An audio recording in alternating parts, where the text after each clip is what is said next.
मित्रांनो, तुमचं पुन्हा एकदा GB स्टोरी टेलर या यूट्यूब चॅनलवर स्वागत आहे. आजच्या आपल्या गोष्टीचं नाव आहे डाकिनीची टेकडी. लेखक संतोष देशपांडे. पण गोष्ट सुरू करण्याआधी जर कोणी या चॅनलवर पहिल्यांदाच आलेले असाल तर त्यांनी ह्या चॅनलला सबस्क्राईब करायला विसरू नका. चला तर मग अजिबात वेळ न घालवता गोष्टीला सुरुवात करूया.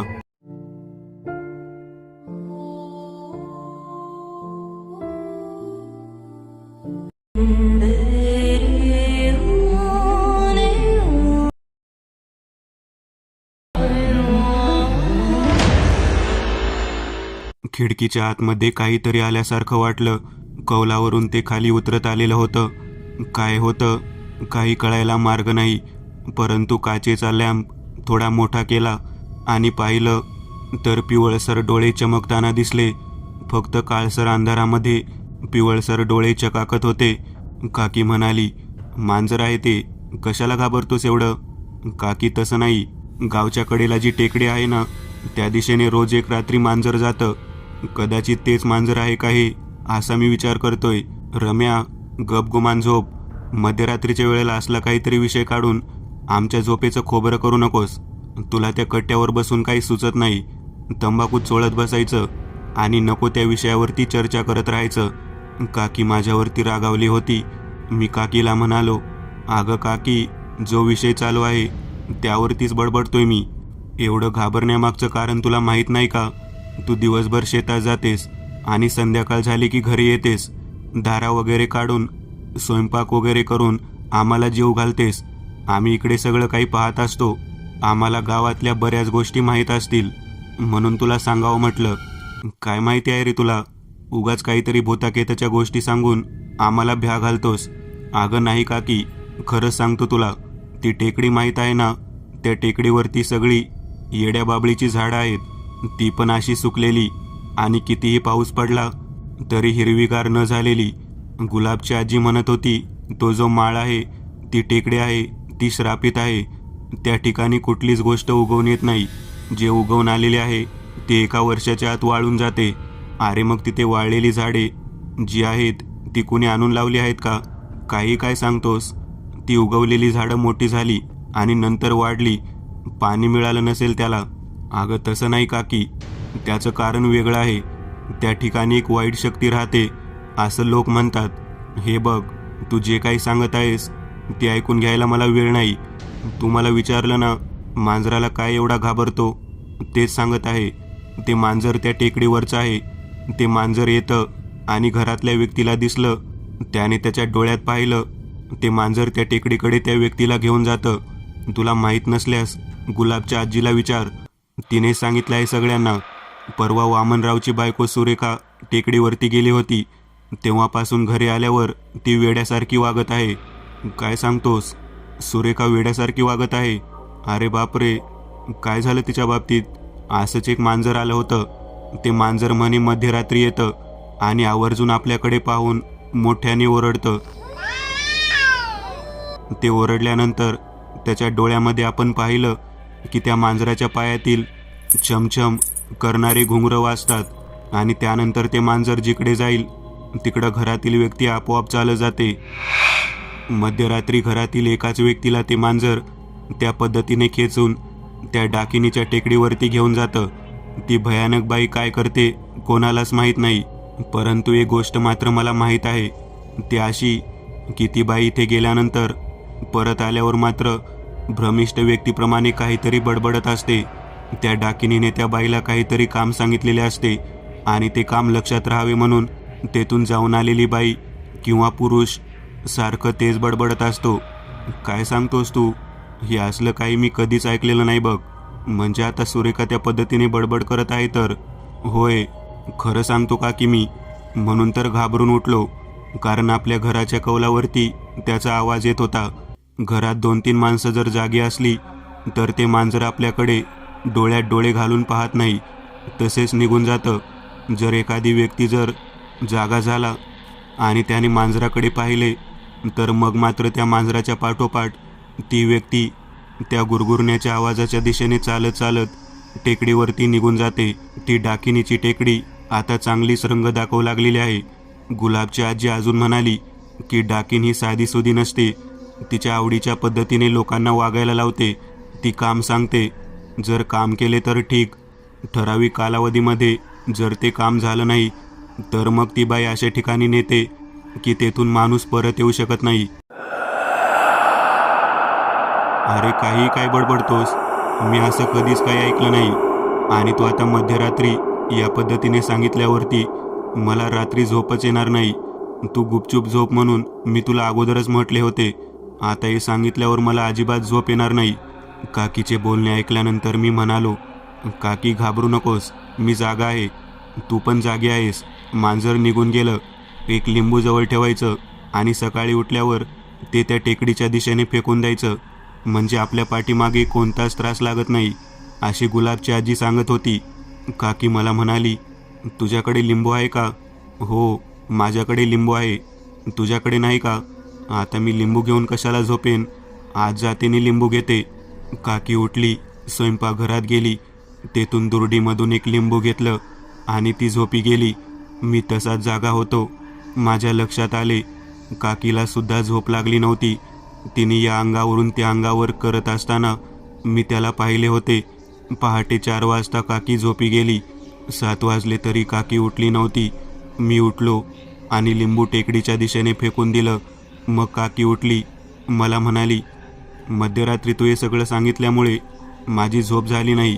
आज मला कामावरून सुट्टी घ्यावी लागेल, कारण झोप जर पूर्ण झाली नाही तर माझं कामामध्ये लक्ष लागत नाही.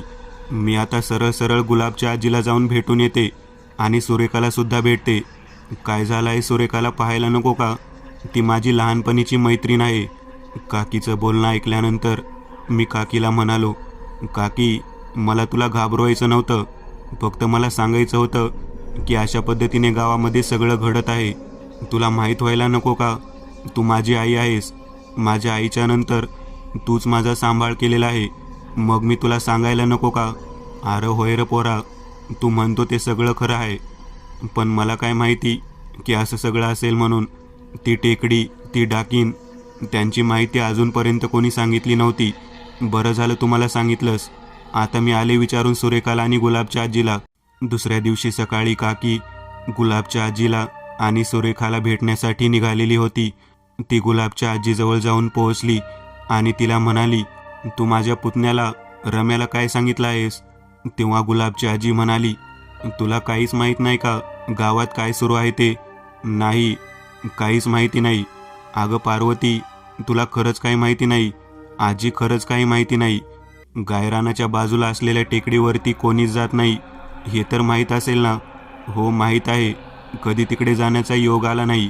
अगदी मी जसं लग्न करून आले तेव्हापासून मी ऐकून आहे की त्या भागामध्ये चित्रविचित्र घटना घडतात, परंतु कधी प्रत्यक्ष असं पाहिलं नाही. तेव्हा आजी म्हणाली, त्या ठिकाणी असलेल्या त्या टेकडीला श्राप देऊन 21 वर्ष पूर्ण झालेले आहेत. 21 वर्षानंतर त्याची तीव्रता वाढते. मला तर असं माहीत आहे की त्या ठिकाणी एक समाधी आहे.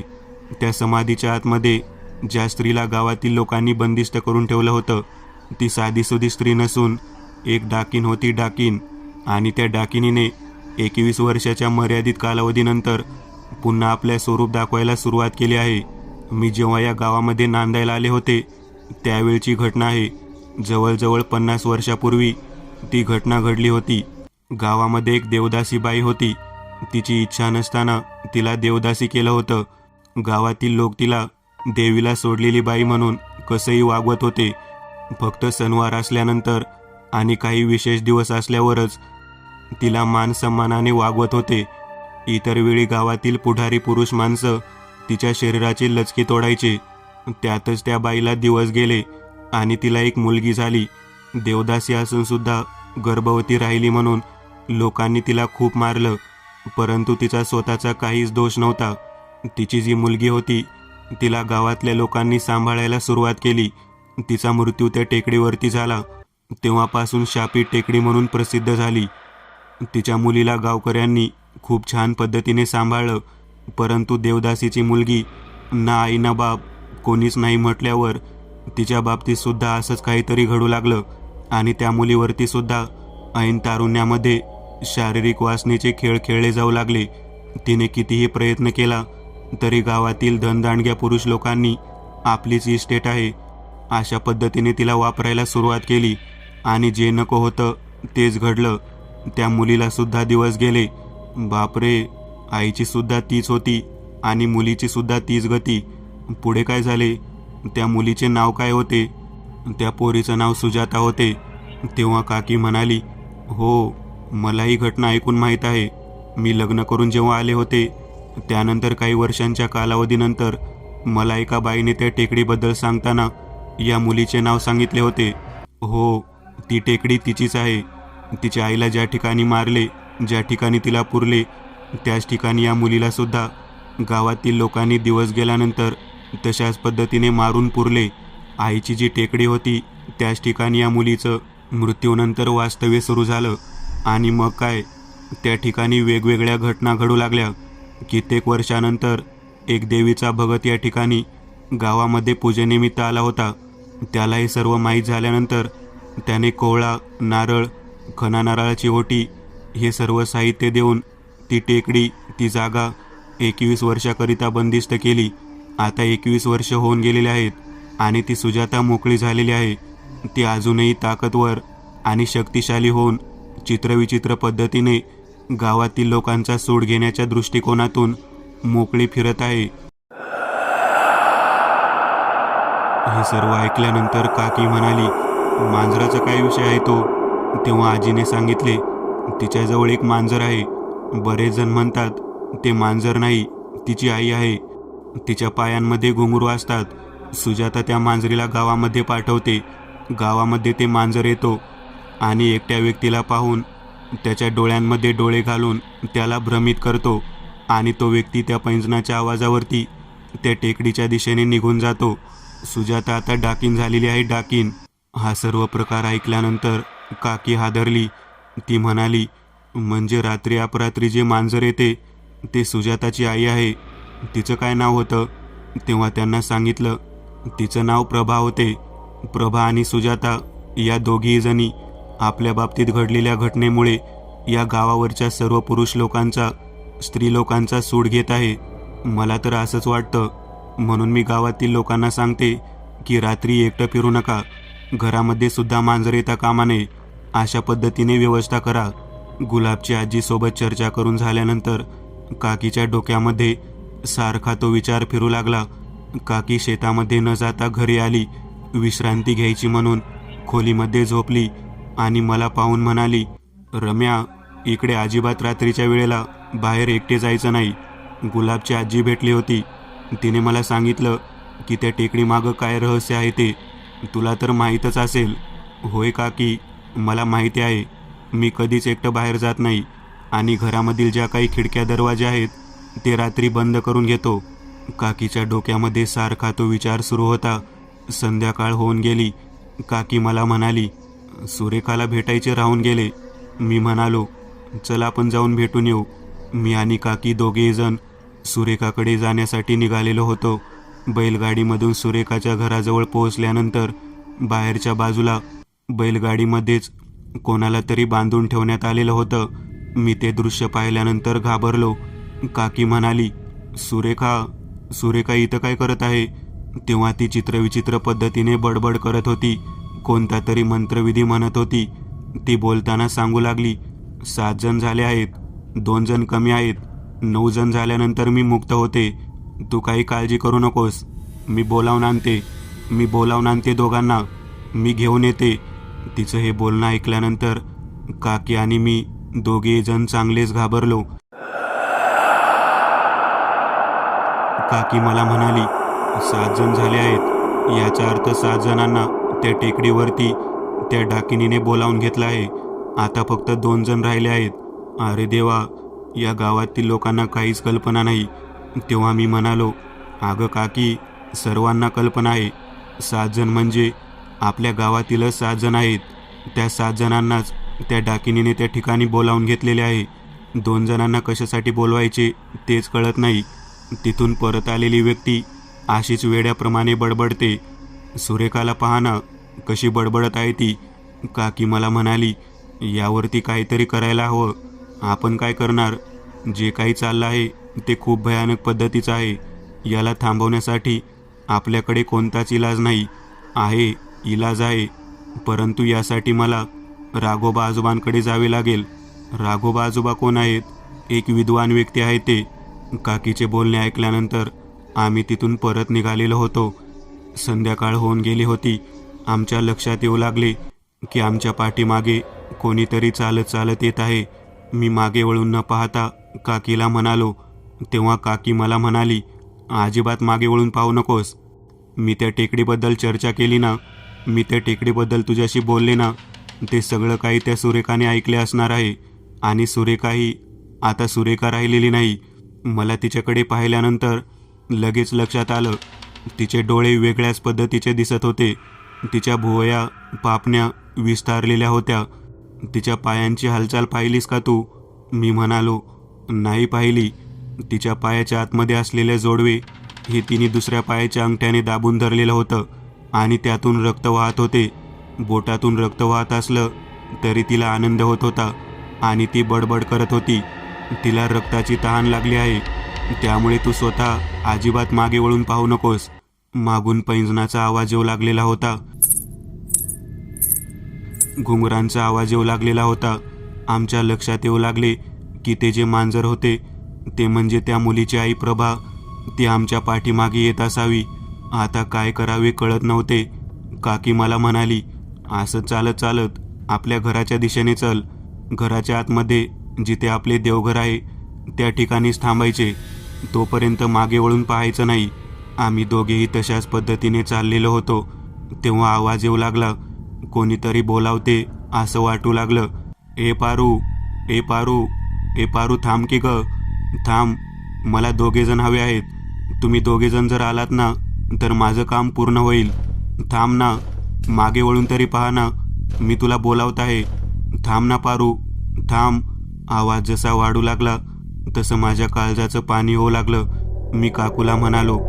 काकू मला बोटाने इशारा करत म्हणाली, काही बोलू नकोस, आई असाच थांब. जागेवरती थांबलो. काकू मला म्हणाली, ते आपल्या दोघांना बोलावत आहे. 9 लोक हवे आहेत तिला. कशासाठी बोलावत आहे तेच कळत नाही. मी काय सांगते तेवढं कर. सरळ थेट घराकडे जा आणि देवघरामध्ये जाऊन विरोबाचा भंडारा घे आणि थेट राघोबा आजोबांचे ठिकाण गाठ. काकी, मी तुला सोडून एकटे जाणार नाही. आपल्या दोघांपैकी एक जण या ठिकाणी थांबायला हवं. या 2 जणी आपल्याला सोडणार नाहीत. काय व्हायचंय ते होऊ दे दोघांबरोबर. मी तुला एकटे सोडून जाणार नाही. मग नाईलाज असतो काकी माझ्यासोबत चालत चालत येऊ लागली. आमच्या पाठीमागे त्या 2 जणी येत होत्या. काही वेळानंतर मला हाक मारू लागल्या, रमेश, अरे रमेश, तू तरी थांब. तू तरी मागे वळून पहा. आमच्यासोबत चल. तुमच्या दोघांची आम्हाला मदत होणार आहे. असं नको ना करूस तू. तुला खूप कुतूहल आहे ना आमच्या टेकडीबद्दल. चल ना, एकदा पहा तरी तिथं काय आहे ते. हे सगळं काही ऐकल्यानंतर मी भयंकर घाबरलेलो होतो. एक आसुरी भयानक पद्धतीचा पिशाच शक्तीचा आवाज असावा अशा पद्धतीने त्या डाकिनीचा आवाज होता.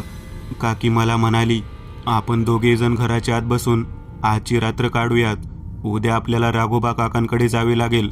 मी काकीला होय म्हणालो आणि तिथून थेट घराच्या आतमध्ये शिरलो. दरवाजा लावण्यासाठी सुद्धा आम्ही मागे वळलो नाही. तसेच तोंड समोर ठेवून मागच्या पायाने धक्का देऊन दरवाजा पुढे केला आणि मग तोंड वळवून कडी लावून घेतली. काकी मला म्हणाली, चल देवघरामध्ये. आम्ही देवघरामध्ये जाऊन पोहोचलो. विरोबाचा अंगारा घेतला, भंडारा घेतला आणि कपाळाला लावला. काकी माझ्याकडे पाहत म्हणाली, त्या दोघींनी आपल्या दोघांना हेरलेलं आहे. का हेरले तेच कळत नाही. तेव्हा मी म्हणालो, कदाचित आपण सुरेखाला भेटून आलो त्यामुळे तर हेरलं नसेल ना. अगदी बरोबर बोललास तू. कदाचित त्यामुळेच हे सर्व काही घडत असावं. हे सर्व ऐकल्यानंतर मी म्हणालो, तू बोलतेस ते अगदी खरं आहे. आता आपण काय करायचं? तेव्हा काकी म्हणाली, आजची रात्र अशीच जागून काढावी लागेल.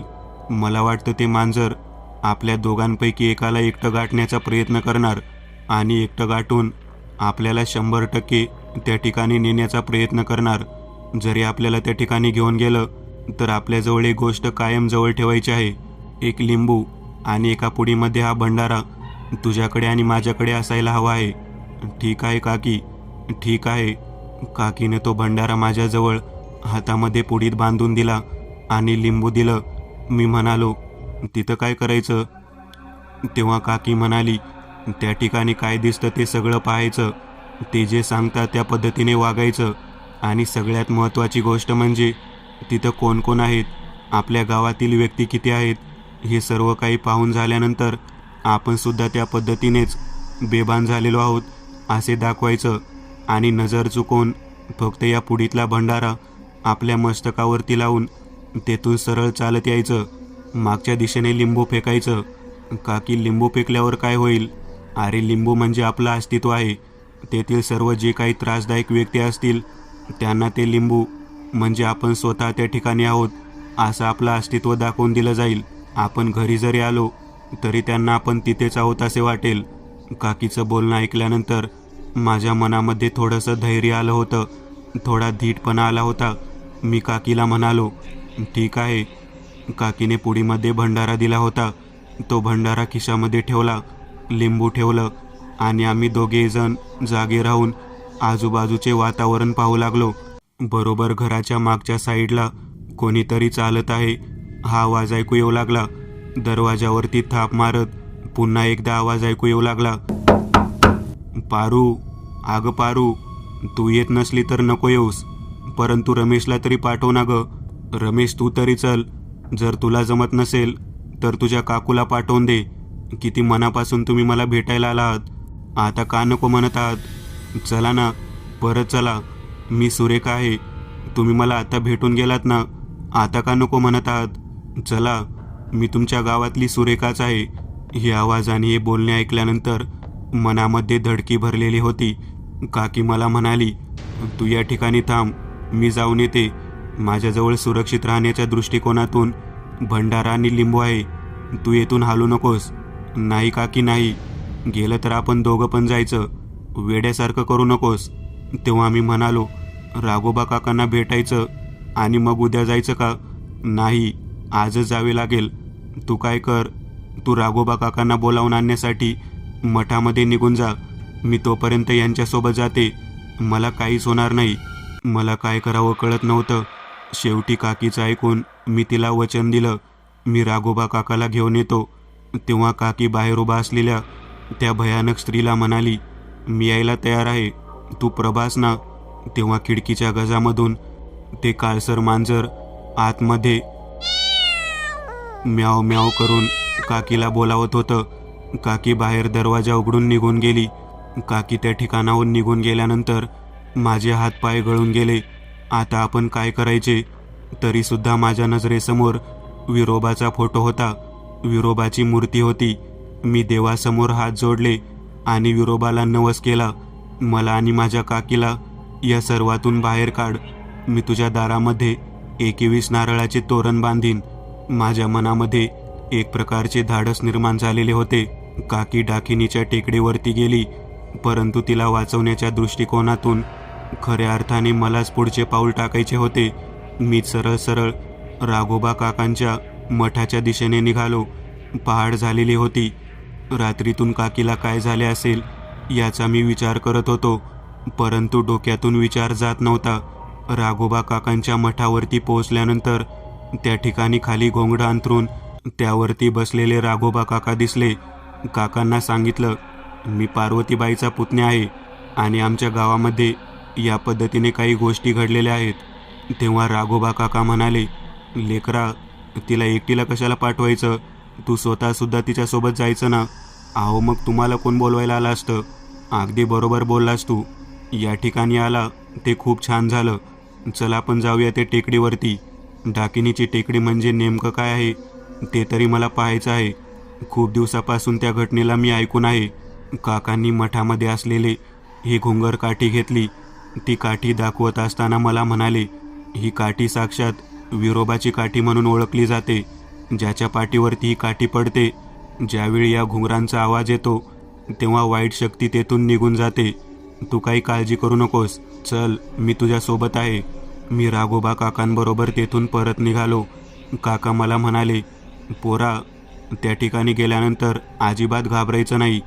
तेव्हा मी म्हणालो, रात्रीच्या वेळी ते मांजर आणि ती बाई दिसते. तेव्हा काका म्हणाले, आपण सुद्धा रात्रीच्या वेळी जाणार आहोत. आता आपण सगळेजण मिळून एका ठिकाणी एका झाडाखाली बसून मी सांगतो त्या पद्धतीने काही गोष्टी करायच्या आहेत. तेव्हा मी तयार झालो. मी गावातल्या लोकांना एकत्रित करून त्या टेकडीच्या कडेने विरोबाचा भंडारा राघोबा काकांनी सांगितलेल्या पद्धतीने गोल रिंगण करून पसरलेला होता. आता राघोबा काकांसोबत मी स्वतः चालत चालत त्या टेकडीच्या दिशेने संध्याकाळी जाण्यासाठी निघालेलो होतो. काकी अजून मला दिसत नव्हती. काहीतरी भयानक घडलं आहे हे मात्र मला मनातून वाटत होतं. काय घडलं असावं हेच मला कळत नव्हतं. अखेर राघोबा काकांनी त्यांच्या जवळची काठी आपल्या खांद्यावरती धरून ते चालत चालत माझ्यासोबत त्या टेकडीच्या दिशेने निघाले. टेकडीवरती संपूर्णतः काळोख होता. त्या काळोखामध्ये बाभळीचं बन अस्पष्ट पद्धतीने दिसत होतं. मी नीट पाहिलं तेव्हा 2 समाध्या त्या ठिकाणी दिसत होत्या. दगडी समाधीवरती एक काळसर कपडे घातलेली बाई आणि तिच्यासमोर दुसऱ्या समाधीवरती बसलेले मांजर त्या ठिकाणी काहीतरी चर्चा करत होते. आजूबाजूला काहीच नव्हतं. सगळीकडे बाभळीची वाळलेली झाडं होती. मी आणि राघोबा काका त्या दोघांच्या समोर जाऊन उभा राहिलो. तेव्हा ती अतिशय भयानक असणारी बाई, तिचा चेहरा पाहिल्यानंतर मी भयंकर घाबरलो. काकांनी माझ्या मनगटाला धरले आणि मला तेथेच थांबवले. मला म्हणाले, हिला पाठ दाखवू नकोस. जर हिला पाठ दाखवलीस तर ती तुझा पाठलाग करणार. तेव्हा मी समोर छाती करून उभा राहिलो. माझं त्या बाईकडे पाहण्याचं धाडस होत नव्हतं. तेव्हा काका म्हणाले, काय हवं आहे तुला? 1 जण हवा आहे. 8 जण झालेले आहेत. 1 जण जर मला मिळाला तर माझ्या मुक्तीचा मार्ग मोकळा होईल. कशासाठी हवा आहे? पायऱ्या करायच्यात, पायऱ्या. मी खोल खड्ड्यात गाडले गेलेले आहे. माझा आत्मा वर येऊ शकत नाही. या फरशीवरती देवाची नावं कोरलेली आहेत. ती फरशी कोण बाजूला काढणार? माझ्या आत्म्याला बाहेर पडता येणं झालेले आहे. माझे शरीर बाहेर कोण काढणार? माझ्या आईची सुद्धा ती स्थिती झालेली आहे. लोकांनी मला आणि माझ्या आईला जसं हवं तसं वापरून घेतलं आणि गावचं पाप सगळ्यांना दिसू लागल्यानंतर आम्हाला या ठिकाणी आणून गाडलं. त्या बाईबरोबर बोलणं सुरू असतानाच राघोबा काका मला म्हणाले, तिला विचार, मी आलो तर चालेल का? तेव्हा राघोबा काकाकडे ती पाहत म्हणाली, तू नकोस म्हाताऱ्या, या रमेशला मला घेऊन जायचं आहे. आता राघोबा काकांना काय करावं कळेना. रमेश जा ती काय म्हणते ते कर. मी घाबरलो. आपली काकी तर या ठिकाणी दिसत नाही. काकी गेली कुठे? तेव्हा त्या बाईने माझ्याकडे प्रेमाने हाक मारून मला बोलावले.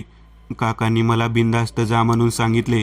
मी एक पाऊल टाकून पुढे निघालेलो होतो. तेव्हा त्या डाकिनीने मला त्या बाभळीच्या बनाच्या पलीकडे असलेल्या एका चौथऱ्यावरती नेलं. तिथे ते उभारली आणि ती मला दाखवू लागली, इथून खाली जाण्याचा जिना आहे.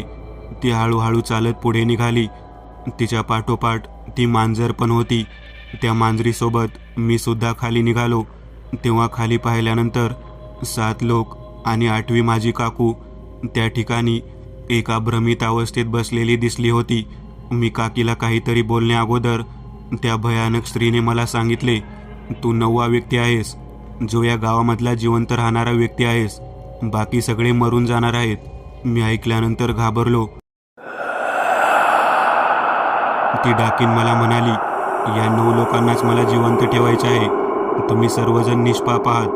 तुमच्या घरातील कोणत्याही पूर्वजांनी आम्हाला त्रास दिलेला नाही, म्हणून मी तुम्हाला बोलवायला आले होते. आता रात्रीतून बघ काय घडतं ते. या गावातील सर्व लोकांवरती काळ राग फिरवून मी त्यांना कायमस्वरूपी संपवून टाकते. मग माझी आसुरी इच्छा पूर्ण होईल. मग माझी कामना पूर्ण झाल्यानंतर मी आणि माझी आई दोघेही जणी या संपूर्ण गोष्टीतून, या शापित टेकडीतून मुक्त होऊ. तिचा हा मानस ऐकल्यानंतर मी त्या ठिकाणी बसलो. तिने आमच्या 9 जणांवरून तिचा हात फिरवला आणि ती थेट स्वतःच्या कमरेला बांधलेल्या पिशवीतून राग बाहेर काढून बाहेरच्या दिशेने चालत चालत निघाली. तिच्या पाठोपाठ ती मांजरसुद्धा निघाली. तेवढ्यात राघोबा काका त्या ठिकाणी येऊन पोहोचले. त्यांनी त्या गुहेत प्रवेश केला. जिना उतरून खाली आल्यानंतर राघोबा काका आमच्याकडे पाहत म्हणाले, तिला तिची इच्छा पूर्ण करू द्या. मी म्हणालो, काका ती सर्वांना मारण्यासाठी गेली आहे. काका म्हणाले, कोणीही मरणार नाही. तिची काळी राख आपल्या विरोबाच्या भंडाऱ्यापुढे काही चालू शकणार नाही. या टेकडीच्या कडेने संपूर्ण गावकऱ्यांना मी पिवळा भंडारा टाकायला सांगितला होता. तो कशासाठी? केवळ याच कारणासाठी ती त्या ठिकाणाहून बाहेर पडली आणि ते ठिकाण राघोबा काकांनी आपल्या जवळच असलेल्या विरोबाच्या काठीच्या घुंगरांनी दणाणून सोडलं. घुंगरांचा आवाज जसा घुमू लागला तसतसं त्या डाकिनीच्या कानामध्ये चित्कार उठू लागला. ती बाहेर पडलेली परत त्या ठिकाणी आली आणि समोर नतमस्तक होऊन उभा राहिली. तिच्या पाठोपाठ ते मांजरसुद्धा तिथे येऊन उभा राहिलं. काका म्हणाले, तुला या गावातील निष्पाप लोकांना छळण्याचा काहीच अधिकार नाही. तुला जर मुक्ती हवी असेल तर मी मुक्ती देतो. तेव्हा ती भयानक स्त्री मोठ्याने ओरडत म्हणाली, माझ्यावरती आणि माझ्या आईवरती झालेल्या अन्यायाचं काय? तेव्हा काका म्हणाले, ज्या लोकांनी अन्याय केलेला आहे त्यांना तर तू या अगोदरच या ठिकाणी आणून मारून टाकलेलं आहे. तू विसरलीस का? 21 वर्षाच्या कालावधीमध्ये तू कितीतरी लोकांना मारला आहेस. तू जे काही केलं आहे ते सर्व काही मला माहीत आहे. तू विसरू नकोस. तेव्हा ती आसुरी पद्धतीने हसत काकाकडे पाहत म्हणाली, मला सर्वांना संपवायचं आहे. तेव्हा काका म्हणाले, जा जा, संपव सगळ्यांना. तेव्हा तिथे जाऊन पुन्हा निघाली. काका म्हणाले, आताही बेभान झालेली स्थिती आहे. तुम्ही या ठिकाणी थांबा. आता आम्ही त्या ठिकाणीच थांबलो होतो. तेवढ्यात तिने त्या टेकडीवरून खाली जाण्याचा प्रयत्न केला आणि गावकऱ्यांनी जेथे भंडारा टाकला होता तो भंडारा ओलांडण्याच्या नादात ती त्याला स्पर्शित झाली आणि मोठमोठ्यांदा चित्कार करत ती डाकीन पळू लागली. ती इतकी भयानक पद्धतीने तरफडू लागली आणि त्यातच तिला तिच्या आत्म्याला त्या भंडाऱ्याच्या स्पर्शाने मुक्ती प्राप्त झाली. तिच्या पाठोपाठ ते मांजरसुद्धा स्त्रीच्या वेशात येऊन किंचाळून मुक्त झाले. मुक्त होत असताना चेहऱ्यावरचा आनंद मात्र दिसत होता. एक सैतानी आत्मा शांत झाला. माझी आणि काकीची भेट झाली. गावकऱ्यांना ती डाकिनीची टेकडी मुक्त झालेल्याचा आनंद झाला. मी एक नवीन चॅनल ओपन करत आहे. त्यावर तुम्हाला ॲनिमेटेड हॉरर स्टोरीज पाहायला मिळतील. त्या चॅनलची लिंक या व्हिडिओच्या डिस्क्रिप्शनमध्ये दिलेली आहे. चॅनलला सबस्क्राईब करायला विसरू नका. मित्रांनो, आज पुरतं एवढंच. तुम्हाला जर काही गोष्ट आवडली असेल तर नक्की लाईक करा. तुमच्यापैकी बरेचसे जण व्हिडिओ लाईक न करताच पळून जातात. पण हा जर व्हिडिओ तुम्ही लाईक केला तर मला जरा बरं वाटेल आणि असेच भारी भारी व्हिडिओ बनवायची माझ्यात एनर्जी येईल. त्यामुळे नक्की लाईक करा.